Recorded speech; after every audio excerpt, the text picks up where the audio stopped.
Hello, everyone. Good morning to you here on the West Coast, East Coast, already afternoon, or wherever you may be viewing this broadcast. My name is Miss Uduak. Welcome to yet another episode of the AfricanMusicLaw.com show. I know it's been a minute since I last had a podcast episode, live stream podcast episode with you, but I promise we've just been planning and getting some really awesome guests on. So excited to get it on. Thank you for joining us. If this is your first time, we've been around for almost a decade now for the African Music Law brand itself. The podcast has been going on since 2014. And then last year, we decided to add a live stream element. And essentially, we are all about empowering the African artist. We do so through music business, entertainment law news, entertainment law related commentary. And of course, we invite some quality, amazing guest industry folks who can tell you and share their experiences on what it really means to be successful in the business of entertainment. I'm very excited about our guest today, Mr. David E. Valdez, who is a filmmaker and has experienced the industry on all kinds of levels. And we're talking about a very important story about how seven young boys from Tucson, Arizona, here in the United States, helped take mariachi music globally. Now, here's how you can participate. In the comments section, please feel free to leave your comments. I'll be able to pull it into the live stream and share with him any comments you have or questions you may have. In addition, if you miss it for whatever reason here, or you prefer an audio type listening experience, it is available on all major streaming platforms right after the following coming week. It will be made available. So I'm ready to officially introduce our guest. And please help me welcome the one and only Mr. David E. Valdez. Welcome, David. How are you? I'm fine. Thank you, Ms. Uduak, for having me on today. Thank you for being here. So excited about the story. I heard you first talking about it in a different forum, and I said, you have to come on my show. And I've had the chance to look at the trailer and just research a little bit more about the story. So super excited. First, give our audience an idea of who you are and your background. Well, let's see. I am a native Tucsonan. I have been in the motion picture industry and television industry for a little over 30 years now. My background is camera. However, I have had the pleasure of directing, assistant directing, camera operator, location scout. I think pretty much every single aspect of the motion picture industry, I've done it at one time or another. I consider myself a filmmaker as of 3 years ago, although I have although I participated in many features, commercials, TV shows.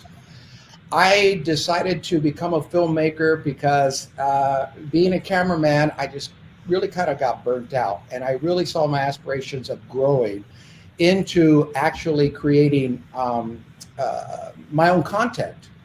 And so I did a short film in 2018, and with that, I directed, I wrote it, I produced it, and I took it all over the country, several film festivals, and won some awards. So that was my first test to figure out whether I had the skills to maybe take it to a larger level or a bigger level.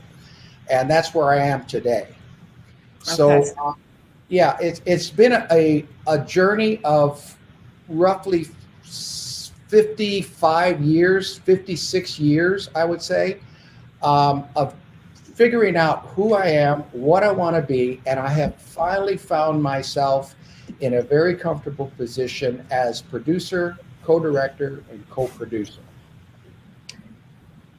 That is amazing. Now, let's go from the beginning, though, because you've given us sort of the short synopsis of your career background, but I want to talk about your personal background.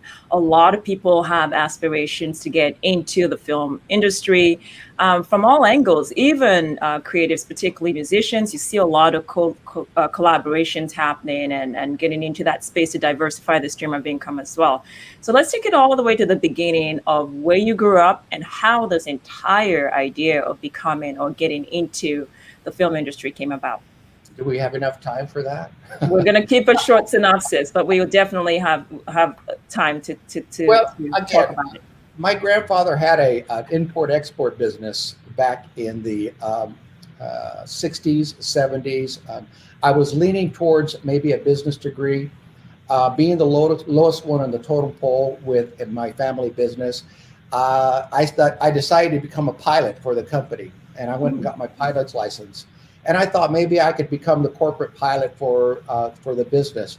However, and we did business with Mexico. The peso devaluated overnight, and it almost completely shut down the business. Wow. So I was left with, what am I going to do? What are my interests? And I've always had an interest for audiovisual in high school. I've always had an interest in films. It's just amazing to think that a piece of celluloid running through a projector, projecting onto a screen with images and music that would be conveyed to the audience to draw out laughter, tears, fright.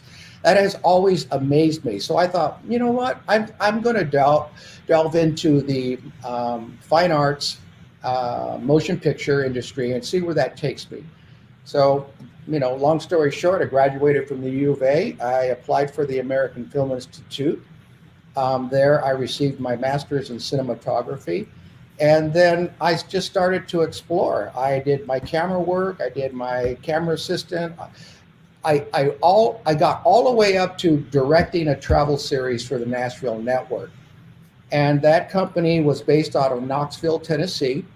I worked with them for 3 years. And it came to a point where they asked me if I was willing to move out there. And at that time, I had a 2-year-old and a 1-year-old, my son and daughter. And my wife and I had discussed it. And although the money was great and, it would have been a great career as far as directing TV shows, I really kind of put my family first. And I said to my wife, it's very important that my kids grow up with their aunts and their uncles, their nanas and their tatas, their cousins. It's very important for me to keep the Hispanic heritage aligned with what I want my kids to grow up with. So I had to sacrifice a little bit and kind of stay in Tucson. I was kind of done traveling. So I got involved with whatever features came to Tucson. I became whatever I could get my hands on, working in the grip, electrician, location scouting, whatever they would hire me to do, I would do that just to bring food to the table. And So go ahead. Go ahead, please. And so, it got to a point in my career where I was shooting local, regional, and national commercial spots. And I did that for about 8 years. And it really got to me where I just said, I can't do this anymore. And I took a break. And I took a break from shooting. And I was out of the industry for 3 years. I took another job. But I've always had this love for film. And thank goodness for my wife, as supportive as she's been, and always having my back. She's always given me that the privilege of being involved, getting involved with motion pictures. And without her, I wouldn't be where I'm at today. So I take my hat off to her. Absolutely. I think it's so important, especially for that support system that a lot of creatives have. Sometimes we don't acknowledge the support system enough. So that's great that she was willing to, be very, very supportive of your career and your aspirations and things you were trying to do. I want to underscore something you said in describing a little bit about your personal background, and that is that you are from Arizona, Tucson, Arizona, more specifically. we do have an international audience. A lot of our international audience, creators particularly, feel like if they're not in Hollywood, for example, they cannot make their dreams happen. And I know the same holds for even the local audience here. If you're not specifically in LA creating movies, it's like, oh, that's the end of it. Or if you're not particularly in New York or LA for music, the end of the world. You feel like you cannot progress with your career. And while it's important, obviously, to network with fellow industry professionals and really form relationships, can you speak a little bit to you staying in Tucson, Arizona? First, paint what that really looks like, what Arizona looks like, and specifically where you're from, and then how you've been able to still make it happen despite not being directly in, mainstream, if you will, mainstream industry. Well, I did live in LA for 3 years. I have a taste of what it is all about. Everybody is there. It's cutthroat, as you may imagine. But I think that was the norm. That was the norm back then. Go to LA and try to make something of yourself. Exactly. However, if you are a first-time filmmaker and you're wanting to do something special, the technology today and the cameras today, it is so much easier to make something and broadcast it. You have all of these streaming platforms now. There's really no excuse for you not to be able to take your idea and do the best that you can and put it out there and get a feeler for the kind of audience that may be interested in not only you as a person, but your projects. Tucson, Arizona, we're 60 miles from the Mexican border. It's a very strong Hispanic community here. I've always had this idea. When I stopped traveling and I started working here professionally on whatever I can get on, I would always tell my colleagues, you know what? There's nothing stopping us from doing our own work here. There's nothing, we can create our own content, but everybody gets busy, and I totally understand it. We have our seasons where we shoot primarily wintertime. Summertime is kind of dead. And I said, why don't we take advantage of the summertime and let's try to do something and maybe get a series out, or let's work on a feature, or let's do something as a community crew standpoint. And nothing ever materialized. It just never materialize. So it was hard for me to make the jump from stop shooting and actually, put it in my mind that I have to do this. I have to do this. There's nobody that's going to do it for me. And as a result of the short film, I'm where I'm at today with a much larger project. And I want to continue to grow and do more projects like this, but from Tucson. Now, if it has to take me elsewhere because of the locations in the film, per se, then I will have to leave for that. But I'm going to try to do everything I possibly can from here on out, here in Tucson and Southern Arizona. I need to help my brothers and sisters here with absolutely create a viable film industry, employ people. Absolutely. Exactly. Absolutely. So let's get into the story. It really captivated my attention. I think partly because often when the story of the impact of music is discussed through documentaries, features, articles, you never really hear many underrepresented voices, if you will, and their impact in the music space. So I thought, especially for diversity of voices, and even bring in the immigrant experience into it, which is very, very important for my demographic as well. I thought that the story Los Changuitos Feos. I don't know that I'm saying it completely because I'm missing the Tucson in it, right? Yeah, there's a good story behind that. Yes, yes. So let's go first to how you came about knowing about the story and why it was important for you to tell it, and then we'll break it down even more. I just started thinking about why this story. This story has been in our family since 1964. I was 5 years old then. I never, ever in my wildest dreams thought that I would be doing a documentary on Los Changuitos Feos, although I know a lot of the originals. My father helped start the group back then. Mm. And I was fortunate to be able to experience a lot of the rehearsals of this particular group, which happens to be the first youth mariachi in America, in the United States. It started here in Tucson. So it was started by a Catholic priest, an Irish Catholic priest, who was a jazz musician. He was an accomplished jazz musician. The saying goes that he has played with Duke Ellington and Sarah Wow. Vaughan, and he was a personal friend of Peter Nero. And because my dad was involved with the group, Father Rourke is his name, Father Charles Rourke. He would come over to the house quite often for dinner, and we happened to have a little spinet piano in our living room. And let me tell you, just listening to this guy, it was amazing. I could not believe that he was, a man with a collar, sitting behind the piano and just going to town on the keys. It was just amazing. And that's Wow. kind of the chord that he struck with everyone in the community. Father Rourke fell in love with mariachi music, listening to it for the first time from another priest there at the rectory. And it stirred his curiosity. He just fell in love with it because he had never heard it before. He's originally from Schenectady, New York. And then kind of the ball started rolling when a orphanage from Mexico came in with the leader of a priest as mariachis. And Mm. when he saw that, the light bulb turned on. And he asked the very first Changuito, who was Gilbert Velez, who is in the documentary, he asked him, is there a way that we might be able to start something similar to this in Tucson? And that's how it started. It started with, 7 musicians, one violinist who happened to be Anglo.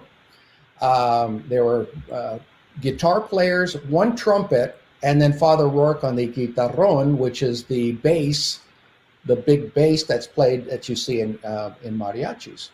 Mm. Mhm. And Mhm. it started from there. And from there, it just started to snowball. Those were the first 7. And then I have been able to find 19 of the surviving members of this group because Father Rourke had this group from 1964 to 1969. Los Changuitos Feos de Tucson, translated into English, is the Ugly Little Monkeys. Mm. So Um, why the name in the first place? Ugly Little Monkeys sounds pretty offensive. well, it does today. Mhm. Back then, though, the story goes as one of the uncles of the members was there during a rehearsal, and I guess the kids were taking a break and they were playing around on the stage, and this uncle said to Father Rourke in Spanish, se parecen unos like los changuitos feos, or unos changuitos feos, which means they look like a bunch of ugly little monkeys. Wow. And he was just being funny with it. I mean, not even thinking about, the negative Mhm. connotations attached to that name. And Father Rourke liked that name. And Mm. so he is the person who named the group Los Changuitos Feos de Tucson. Now, lo and behold, that's the name that they had to go with. Some of the members were taken back by the name, but I also have to say some of the members thought the name was cute. We're thinking 1964, that it was a great marketing tool because we have these young um, high school kids performing in this group, and Father Rourke did take them all around the country. So when this group would go and perform, say in Kansas or Chicago, for example, the audience was primarily Anglo. So Mm. what better thing to come out and say, Los Changuitos Feos, and Father says, that translates to the ugly little monkeys, and of course they're going to get a snicker and they're going to laughter from the crowd. So back then it was acceptable. Mm. Today the group is still around. They have since dropped the name de Tucson, so now it is just Los Changuitos Feos. And they've kept this legacy alive for over 57 years. Um, And you know, we're, just quickly, in the context of getting that laughter when they would tour and perform in front of primarily white audience. Is that because of historically what was happening, obviously, during those times of racism and I things don't of that think so. nature? I really don't. I'm not. Really? Mm, Yeah, I don't really think that it goes that deep. okay. Uh, to be honest with you, Hmm. it was it was just a way to introduce the crowd to get them to relax. A lot of the audience members really thought that this was another orphanage group when Mm, it could be furthest from the truth. A lot of these kids were um, didn't even know Spanish when they joined the group. They would memorize a song in Spanish and sing it in Spanish, but they had no idea what the lyrics meant. But it was the professionalism of what Father knew from the music world. He instilled the responsibility, the when he had rehearsals, they were extremely strict. Um, he just put these kids into a completely different responsibility as teenagers, and that was an appreciation that I think now the older they got, now they really appreciate what Father Rourke gave them at that particular time. But to go back to your question, no, I don't think so. Even though they did experience racism when they traveled on the bus, they go through Texas, they stop at a restaurant, and of course you see the sign, no blacks, no Mexicans allowed. Father Rourke would have to go into the restaurant and order whatever food and bring it back out to the bus. Those were the times back then. And when I interviewed the individuals, they didn't think anything of it. I mean, hmm maybe some of hmm them were upset, but they were so young that it didn't register with them. It's not Got it. until today when they look back and say, you know, how dare them? We're in America. How dare them do that to us? What do we do? Hmm Why is it hmm our fault? Yep. Yeah. So Yeah. the documentary mentions a lot of Hmm their experience, that being included, but more so, from a individual standpoint and as a group, a collective group of what they had to endure as a young teenage mariachi group traveling with a priest that had some serious issues, and one primarily was alcohol. Yeah, he was an alcoholic. hmm That's So basic. go That's ahead, please. basically the gist of it. However, it's not a story about Father Rourke. Hmm It's a triumphant story of what these boys started and where we are today as a result of what these kids started back then. Okay. So here's what I'd like to do. I'd like to combine the value chain of the music industry and the film industry and talk from a perspective of you as a filmmaker, shooting it and telling the story in the way we know it from the music business. So filmmaking, but looking at it from the music business standpoint. So to that degree, what I'd like to do is parse it out into probably 4 or 5 key areas. Let's start first with the formation of the band and shooting that particular scene. You've already given us insights into the fact that it was this Catholic priest who was very, had a background in music before he became a priest, and then was really intrigued with the type of music and genre, found this group, etc. Talk just a little bit more about what it took to create that scene and all the nuances of the filmmaking process for that particular scene, and then we'll transition into the next sort of big area on that value chain. Well, when you say filming that scene, what are you referring to? Because it's So not a so scene, so so it's a part of your part, I mean, sorry, part of that documentary, of making that documentary. So what went into creating that part of uh, I've not had a chance to see the documentary just yet, but I have seen the teaser. trailers and teasers, among other things, right? So I just want you to take my audience through the making of the documentary, and starting first with that initial storytelling of how they met, how the band met the priest. So that's the formation part, right? If you're starting a band, you've got to, especially if it's a band, you've got to come together with more than 2 people in this instance to create a band. So just start us with that process, but specifically all that went into creating that initial backdrop of setting the background for the story. Okay. In general, my approach for shooting this documentary, And knowing that I had 19 individuals that we'd have to go through, I did create a list of questions. And pretty much the questions were the same for everyone. However, because I know some of them on a personal level, there were a little more personal questions that I did. So off the bat, I already had my questions in line for when we did our interviews. So I asked the earliest, the 6 minus 1, because 1 has passed since, what their involvement was from the initial get-go. And some of them can't remember a whole lot of what happened. These members are now in their late 60s, early 70s. However, by having these questions and asking everyone pretty much the same question, I was able to get a good idea of where it started, how it started, the way it started. I'm gonna just mention something right now. As far as they didn't have sheet music back then, so they had to learn by ear. And what they did is they took albums, LPs, and played them on a phonograph. And from that, they were able to dissect the song and come up with their rhythm section, the trumpet sections, the violin sections, the bass section, and it was repetition. So it was all by ear. And because of Father Rourke's background in music, he was able to put it all together and make sure.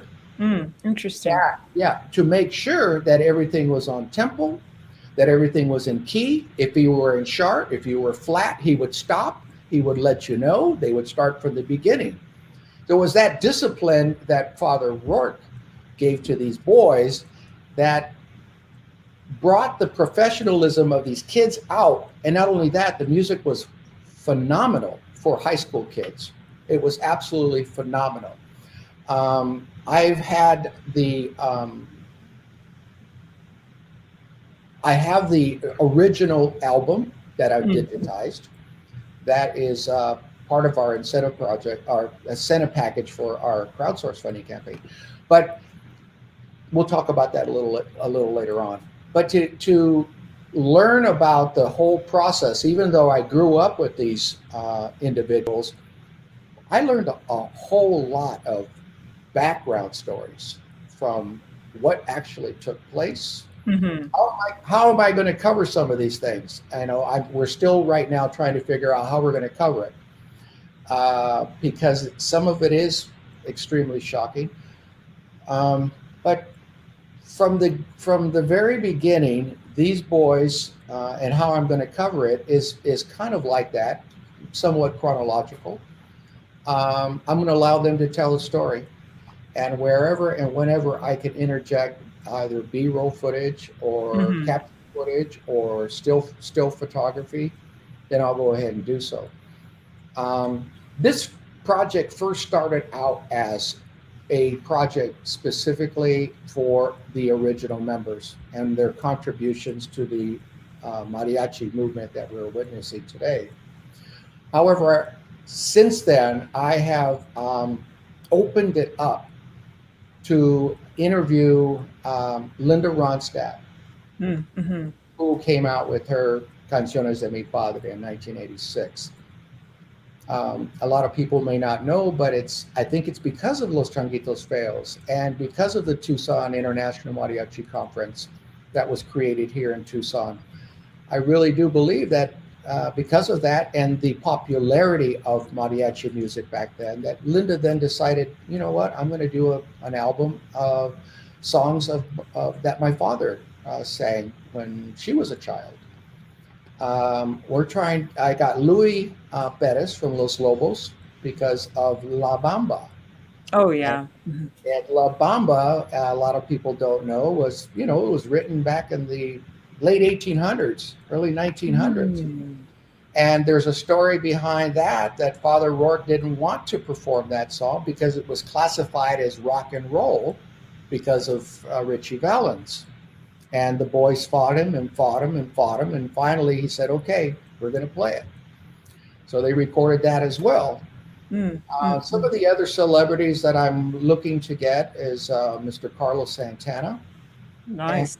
and Mr. George Strait, because Mr. George Strait recorded a song called El Rey, and it's all in Spanish. And when he goes to perform it, he brings a mariachi on stage and sings it in Spanish. And I'm just trying to tell the audience how far mariachi has come since the early 60s. Well, actually, since way before then in Mexico City and Guadalajara, and the popularity of mariachi music in the United States. Yeah. It is accepted. It is now an accepted music genre worldwide. It's mainstream. We have mariachis in many, many, many countries. I just saw the other night Mariachi Samurai in Tokyo performing. Mm. And you look at this and you say to yourself, well, Mhm. you know what? We got to give credit to these young men that started this whole movement back in '64. Okay. So talking about giving credit, I still want to go back to sort of how I'm framing it, particularly because I have a very, very strong music audience as well. So not just telling it from the camera lens, but also on the business side of music. So you talked about how the music was played basically by the ear, and then you had the priest who is essentially Farouk, who was essentially translating that into music theory notes and sheet music, etc. So on the business side, was he basically, did he set up a music record label of some sorts? Who owned the work ultimately when he's doing that? Today, do you know the ownership of that music? Does it belong to the band members, or does it belong to the You know, priest, or who's in custody of that music at this point now? those are great questions because I have done as much research as I possibly can to find out ownership. I have not been able to find any ownership to that. Mm, To that. There is a label, or was a label. It's no longer in existence. It was DeMarco Records out of Los Angeles, which was an independent label. In fact, he pressed his albums on what's called those second press LPs, and the quality is not that great. But I do not know who owns that. I've looked up BMI, ASCAP. I don't know if there's any ownership to any of that interesting. music there. So I am continuing to look for that because I'd like to get a hold of them to maybe strike a deal. Absolutely. And then there's some 45s that were pressed here in Tucson. And again, that company was independent. And I don't know if they ever registered that music with any label, period. Father Hmm. Rourke never thought of doing anything that self because he was a priest. And how is the Catholic diocese going to get involved with something like that? The first thing I thought about when I when I read the story, I said, very interesting, and even practicing in the basement of the church as well. Correct. Fascinating. Yeah, Correct. yeah, yeah. So okay, so let me take it to that big second piece that I want to cover, which is one of the fundamental or core reasons we're here as well. The fact that that music, the mariachi music now is global, and this particular band was instrumental in making that happen. Can you talk to us or share with us that part of the process of making a documentary from a standpoint of the marketing and promotions, and particularly zooming into touring nationwide? How are you telling, or how have you told the touring story on how they went everywhere nationwide to share the music? Well, based on everyone's accounts as to where they traveled and what they experienced, we are going to tackle that as best as possible. Again, being a documentary, we are subject to the limited amount of photography stills that we have. There is one black and white CBS documentary that came out called The Mission and the Mariachi. That I have contacted them, and for commercial purposes, they will allow me to purchase what is needed for the documentary. Okay, so we have discussed the possibility of reenactments, although it's kind of, I don't know, looked down upon when you're doing a documentary. But what do we fill the gap with if we don't have footage? So that is going to Remain to be seen how we're going to approach that standpoint. We still have the post-production to do. There's still a lot of work that needs to be done. We're almost finished with production, and then we can start writing our script. We have an outline that we've been following. So there's a lot of questions still out there as to how we're going to approach this. Now, before I went in and got into the documentary mode, I have to share with you that what triggered my interest in doing a project was my good friend Wilfred Arvizu, who wrote the book, Blessed Be Father, for You Have Sinned. Mm. And it was his account and his experience as to what he witnessed as one of the original members of the group. I first wrote a feature-length script. It was about a little over an hour and a half. But after having it out there, and you can only cover so much in that hour and a half, I just said, I took it to the attention of my co-director and co-producer, Enrique Castillo. And he's the one who said, you know what, we should really kind of concentrate on doing a documentary. Mm-hmm. So with that in mind, I thought, okay, so, documentaries a while back, very difficult to make. Not a whole lot of money to be made on the documentaries. However, if you look at the documentaries of today and what's going on with our streaming platforms, documentaries are extremely popular. So there may be a way of possibly making our money back. But the main thing is that we do have platforms now that we can distribute to get it Absolutely. out to the masses, not only domestically, but internationally as well, correct? By just putting your closed captions on there, you can reach anyone in the country, in the world. Absolutely. So we did our background, and I figured, okay, so if this story is as big as I think it is, and that I'm hoping that it's going to be, then we will be able to reach those masses with these streaming platforms. I may do a short run, a theatrical short run. I may do the film festival circuit for a while just to get the buzz out there. So that all remains to be seen. And then with the latest addition to our team, Mr. Edward James Olmos coming on board as executive producer. We're very fortunate that he's excited about this project, and I'm sure that later on down the road, he may be able to open up some doors for us as well. So let me just zoom in a little bit more on that question on touring. Based on your research, and I know that you just talked about some of the challenges that might go into the telling of that story for that particular scene. But in general, what did your research reveal about the amount of touring or the number of tours that they did nationwide as a band? Okay. Well, I'm going to go back to Father Rourke and his popularity playing in clubs prior to he becoming a priest, Mm-hmm. playing in jazz clubs. He got to know a lot of important people, celebrities, dignitaries, and he kept those relationships. So when he formed the group, I think he had this idea that if I can't play jazz piano the way I want to, then I'm going to take this group, I'm going to lead this group, I'm going to play in this group, and we're going to go to the cities that I know these people in. Ron Santos from the Chicago Cubs, Mayor Daley out of Chicago, the mayor of Los Angeles, going to Milwaukee, and a lot of these tours that the Changos took were through the Catholic Youth Organization. Mm-hmm. So if they went to Milwaukee, they would perform, say, for example, at a convention for the Catholic Diocese of Milwaukee. But while he was there, he was smart. He said, you know what, we're going to also play someplace else in Milwaukee just to get our name out there. And he did that pretty much everywhere he went. The Los Changuitos Feos at an early stage, I would say 1966, 1965, during that time, they developed a very strong relationship with Disneyland.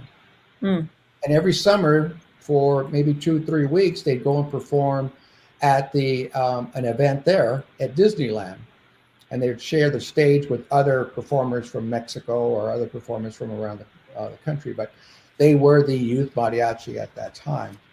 While they were at Disneyland, they also set up an engagement to perform at Universal Studios.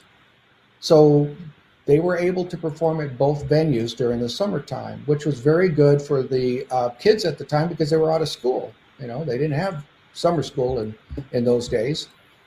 So they were starting to get the name out, Los Changuitos Feos at Tucson. And believe it or not, you would have somebody that would show up and see them there and say, you know what, I'm a CEO of a corporation.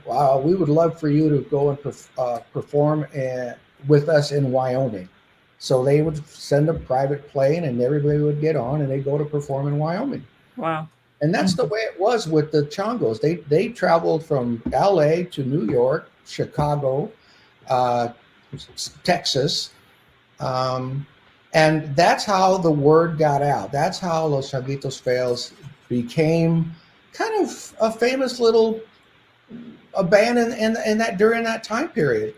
And they just continued with it. They'd graduate, they'd bring in their apprentices to fill the spots. And it started this perpetual yearly transition of musicians. And like I said, they are now still here 57 years later. So I have a question on the kind of lyrics. I don't speak Spanish, although I have family members who speak it very, very fluently. But the Catholic connection with mariachi music is very interesting to me, and the way the priest was moving. So is the music primarily more like, what do they tend to sing about? Even though I've experienced mariachi music, I've just never thought about the lyrics. It's just the sound, because I don't know what it means. But for them and what they were singing, what exactly were the nature of the lyrics? The nature of the lyrics, mariachi is ranchera, which is well, I really don't know how to break it down, but I'm going to give you the forms of music that mariachi is based off. Ranchera, romantica, you have huapango, and these are all the various regions within Mexico. The Yucatan Peninsula, you have Mexico City, you have northern Mexico, which is Sonora, and each of them bring their own kind of difference. Sound-wise to the mariachi sound. Mariachi music, if you look back in history, mariachi music was frowned upon. It was considered a music of cantinas, of bars. It was considered a lower class music in Guadalajara and in Mexico. And that is also very interesting to when you put into place what the Changuitos did for mariachi music here in the United States, and the appreciation for those who admired these boys. Maybe their audiences didn't know the lyrics themselves when they were playing it. It was the expressions on their faces as they were performing, smiling, looking as though they were having a good time, which they were having a good time, but it was bringing that atmosphere to a crowd that had never heard mariachi before. And then the name on top of that, Los Changuitos Feos, it made it even more memorable to those who attended these events. So when you look at mariachi from a historical standpoint of where it came from, how long it's been here, and to where it is today on a global level, again, I give a lot of credit to Father Rourke and for his creation of Los Changuitos Feos. And that is the story. That is the story I'm wanting to tell. So are the lyrics more specifically, what are the lyrics about? Is it more family, romance? I know you said there's a genre within mariachi of romantica, but for this particular group, in light of the fact that they had a priest that was literally managing, orchestrating, doing all that, and still he had an issue with rock and roll music. So I'm wondering if that's because the kinds of lyrics that they were singing were more along the faith line? Is that why he seems No, so? a lot of the music that they played, they were just copying from Mariachi Vargas, Okay, got it. which is the premier mariachi group in the world. And they were recordings from singers, both male and female singers of that time period or before that time period. And a lot of the songs are love songs, very similar to like country western. Got Love it. songs, breakup songs, happy songs, dancing songs, some religious songs, but it's an array of songs. If you think of a singer singing a song, the singer's going to be singing about a love that he lost, uh, tragedy, and Hmm. sad songs. Obviously, and that's basically what mariachi music is. It's a reflection of personal life as as the uh, as the writer wrote it. Hmm. Hmm. Yeah, and interesting. You said they were basically covering the songs of more established artists back in Mexico. Is that? They never wrote their songs. There's one song, Mm. I should take that back. There's one song that they wrote, which is on the original album. It's called El Cancion De Macario.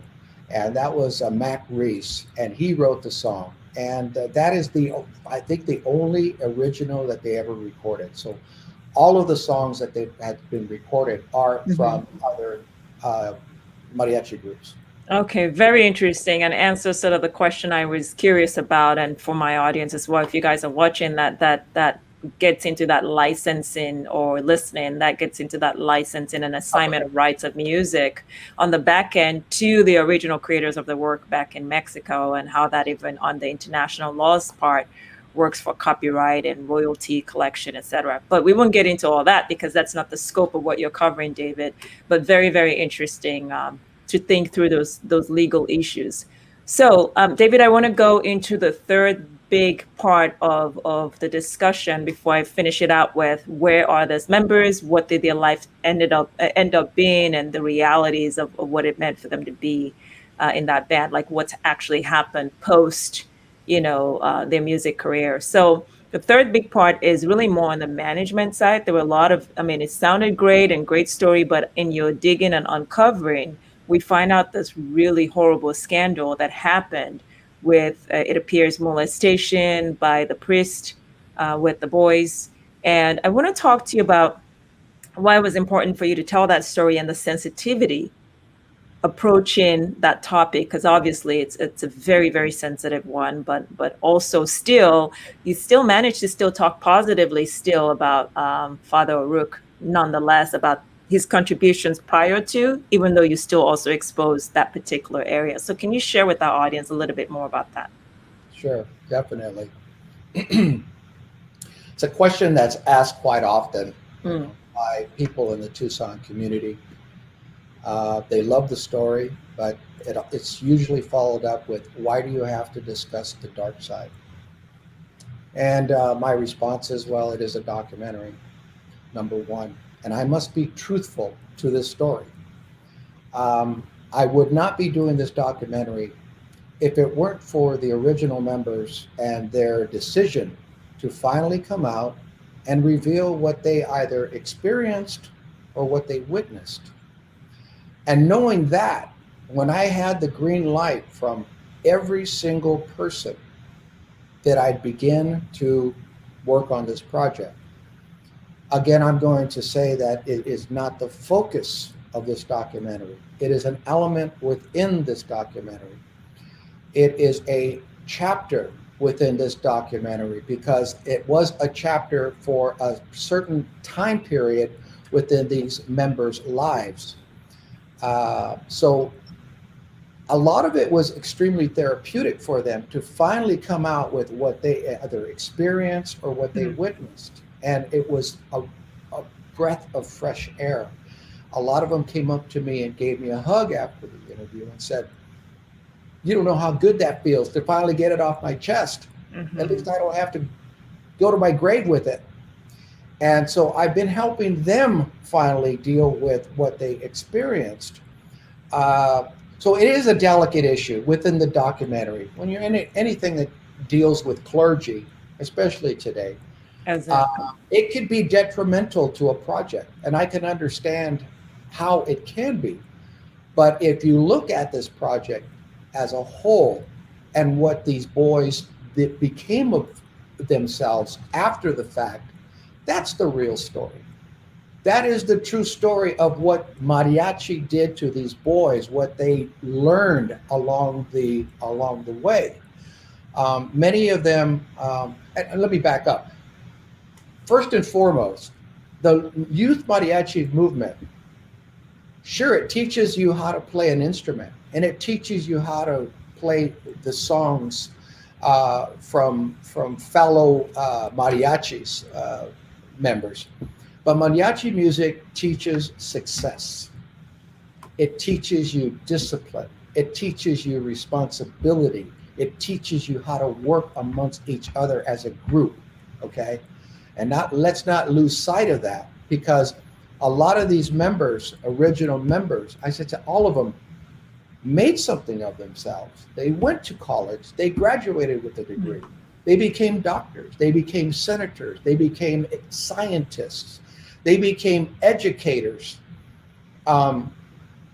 Several of the members who graduated in 71, 70, around 70, 71, who played with Father Rourke and who played with consequently with the second priest that took over after Father Rourke left. They went on and formed Mariachi Cobre. And Mariachi Cobre has been the signature band at Disney Epcot in Florida for the past 37 years. Wow. And they are celebrating 50 years of music. And they have recorded several albums. And they are one of the premier mariachi groups, if not the best, in the United States. Okay? So the legacy that Mariachi Cobre, the members of Los Changuitos Feos, started, they are the ones responsible for starting the Tucson International Mariachi Conference, which introduced the education component to the whole process. And now we are witnessing the education youth mariachi movement across America today. And almost every single school in the state has some kind of mariachi program. And again, it's not to teach them just music, but it's also to teach them success. That is the most important element, is that they continue with their education. And if they decide they want to continue playing music, that's up to them. But we want them to go to college, and we want them to get their degrees. Awesome. You actually answered that last part I was going to go into on what exactly has become of the members. So what is next? When is the documentary officially dropping? I know you say you still have a lot that you have to get done. What's going on? Is it in the final post-production editing process, or there's still more to shoot, or it's just going through as many footages as possible to see what you may or may not have captured? Am I allowed to speak a little bit about our crowdsource campaign? Yeah, absolutely. Absolutely. Please, by all means. At this present time, we are raising $50,000 so that we can finish up the principal photography in October. And what I'm doing is I'm bringing all 19 members back to Tucson, and we're going back into the studio to record four songs. And I want all of them to get together again and attempt to take a stab at recording what the music that they played back when they were members. I'm again looking at the camaraderie. I'm looking at the jokes and the giggles and the fun time in the studio. But primarily, I'm looking for them to record something that we may be able to use in the future to sell, with all proceeds going to the scholarship fund of the current Los Changuitos Feos of today. And they've all agreed to come in and do this. Now, one of the members of Mariachi Cobre, the director, Steve Carrillo, he has decided to take it upon himself to write the music, bring it up to today's modern, the modern today mariachi style, as opposed to what they played back then. So he's doing all the writing for these songs, and I'm so grateful that he has uh, agreed to do this for us. And then we have a surprise also in October that I will share with you later Mhm. on. That is going to be epic. It's going to be completely epic, but I can't talk about it at this time period. But we're almost at $40,000.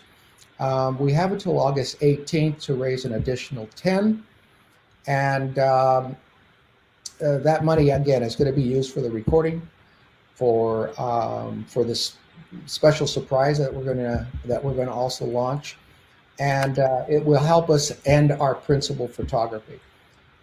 So once we finish that, then we just start doing a paper cut. We start doing a paper edit and Awesome. a little rough cut. So Awesome. And I've added the website uglylittlemonkeys.com so that everybody can go and get as much information as possible. And on the website, you have several links to all of your social media networks. So feel free, folks watching, to connect to that so that way you can stay updated on what is going on with the project. Thank you. Thank you. Any last words you want to share, and particularly to documentary filmmakers that are hopeful, in general, filmmakers in general that are hopeful, and musicians as well that are watching, basically the creative industry? What do you have to say or share with them? Final words, please. final words. Okay, so you never know when the project's going to fall into your lap. Like I mentioned before, I have lived with this story a good part of my adult life, and this happened to fall into my lap. I was not looking at all of doing a documentary. My background is in feature, but sometimes you got to take what's given to you, and I believe that, the good Lord above has blessed me for giving this to me, and I want to thank the members for entrusting me for putting this project together, and I also want to thank my partner Enrique Castillo for also coming on board Mhm. and being a part of this project with me. And I also want to say that mariachi knows no color. Anyone can play mariachi. Anyone can fall in love with mariachi. Go on to uglylittlemonkeys.com, explore around, and if you have an opportunity to maybe donate to this cause, please do so. I really thank you, Ms. Uduak, for having me on today. Absolutely. And I love how you said mariachi knows no color. It was important for me to share that story because I believe very strongly in that. Music is universal. And these days, you see so many influences within the focus group that or focus that I discuss very much so, and what this brand is about on the African continent. There's so many genres of music, one of which the biggest one we're hearing about a lot is Afro beats. But even Afro beats, I'm sure if we trace it, we'll see certain influences that might surprisingly even come from mariachi music, because it's such a fusion of all kinds of interesting sounds, both on the continent sound as well as Western sound as well. So it's really, really good. I'm so glad you shared. We enjoy music, we enjoy culture, but many times I think we don't take the time to understand the story or history behind it. And I think it's always important to give credit and give dues and homages to those who have blessed us with their talent and made our lives very, very different and more positive and transformative. So thank you so much for being here. Thank you for sharing. Keep sharing. This is going to be available immediately for replay, everyone watching. And in addition, it's going to be on all our podcast platforms, streaming platforms. So you get a chance from Apple to Ghana Music to Audible, on Amazon, etc. You get a chance to have a chance to hear it. And where can people just uglylittlemonkeys.com? Is that where they can specifically get you? And also the social networks? So do you have a particular handle you want them to connect with you on? I'm embarrassed to say I'm of the age that this is completely new to me. So handles and hashtags and all of that, I'm still learning All it. new. Okay, no Yeah. problem. Well, then everyone just go to Ugly Little Monkeys, as I've talked about, and you Anybody? can find you can find Mr. Valdez there. Thank you so much. Please wait in the waiting room, and we will talk very briefly. I'll be there to join you pretty soon in Thank the you. green room. Thank you. Thank you. All right, everyone, that's it. We are back in full force. I'm excited. I hope you really enjoyed this. If you have further commentary or comments to make, please find us on all social media platforms at Africa Music Law or my personal handle at missuduak.com, and we can continue the conversation. I see a comment coming through, and let's see. It is by Rachel Avizu. She says, amazing discussion. Thank you, David, and thank you, Miss Uduak. Thank you so much for watching. I appreciate it. And everybody else, we will see you very soon. We're back next week with another guest and another opportunity to really have great conversation. All right, take care and have a great rest of the day. Cheers. Bye-bye.